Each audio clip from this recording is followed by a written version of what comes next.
Unit 11, poem number 2, Spring and Fall, written by Hopkins. Hopkins एक Victorian poet था। उसके life time तक उसकी पोइट्री को पब्लिक इतना नहीं जानती थी। जब रॉबर्ट ब्रिजेस ने अपनी पोएम इनकी स्टाइल के अनुसार लिखी और पब्लिश करवाई, तब हॉपकिंस की पोएम फेमस हुई। यह पोएम हॉपकिंस ने 1880 में लिखी। यह पोएम काफ़ी संक्षिप्त और कंप्रेस्ड है। इस पोएम की स्टार्टिंग एक फादर के टेंडर और जेंटल एड्रेस से होती है, जो वह अपनी इमेजिनरी चाइल्ड यानी काल्पनिक बच्चे से करते हैं। यह पोएम हॉपकिंस की उन पोएम्स में से एक है जिसमें उनका डॉक्ट्रिनल व्यू पॉइंट हावी नहीं होता या डोमिनेट नहीं करता। डॉक्ट्रिनल व्यू पॉइंट का मतलब है सैद्धांतिक दृष्टिकोण। इस पोएम के टाइटल में स्प्रिंग वर्ड का मीनिंग दो चीज़ों से है। एक सीजन ऑफ स्प्रिंग से, जिस टाइम पर नेचर अपना नया लुक लेता है, और दूसरा ईडन गार्डन, जो कि बाइबल में एक गार्डन है जहाँ एडम और ईव अपने ट्रांसग्रेशन यानी अपराध से पहले ब्लिसफुली आनंद से रहते थे। टाइटल में फॉल वर्ड का मीनिंग भी दो चीज़ों से है।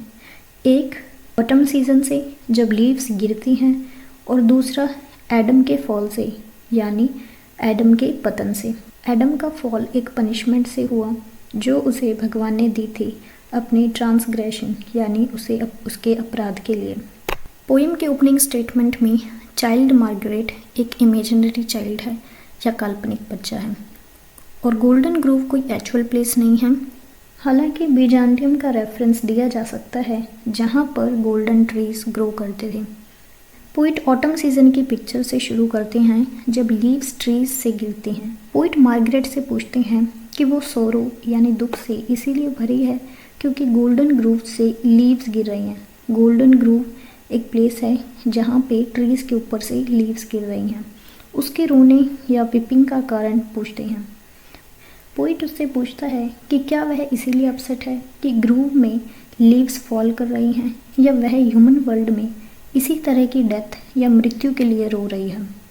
यहाँ लीव्स थिंग्स और ह्यूमंस की तरह हैं, ऐसा बाइबल में बताया गया है, और हम सभी लीव्स की तरह फेड यानी मुरझा जाएंगे, और हमारी एनिक्विटीज यानी अधर्म हवा की तरह हमें दूर ले जाएंगे। पोइट चाइल्ड से पूछते हैं कि वह अपनी सारी सिंप्लिसिटी से इन ट्रीज के लीफलेस होने और इनकी ब्यूटी फेड होने पर शोक मना रही है, और फादर अपनी बेटी से कहता है कि वह इतनी सेंसिटिव या संवेदनशील ना हो। जब वह मैच्योर यानी परिपक्व होगी, वह लाइफ के फैक्ट्स को जानेगी, और इसीलिए ऑटम के सीज़न में चीज़ों की डिके और ग्रेबनेस यानी निरसता को जानेगी।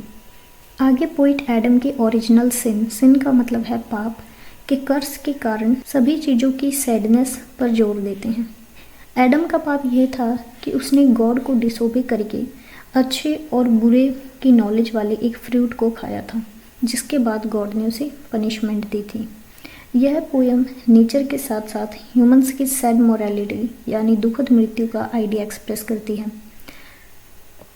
चाइल्ड मार्गरेट जो लीव्स के गिरने पर रोती है, उसे नहीं पता कि वह भी मॉर्टल है और ऑटमनल लीव्स की तरह डिके होने वाली है।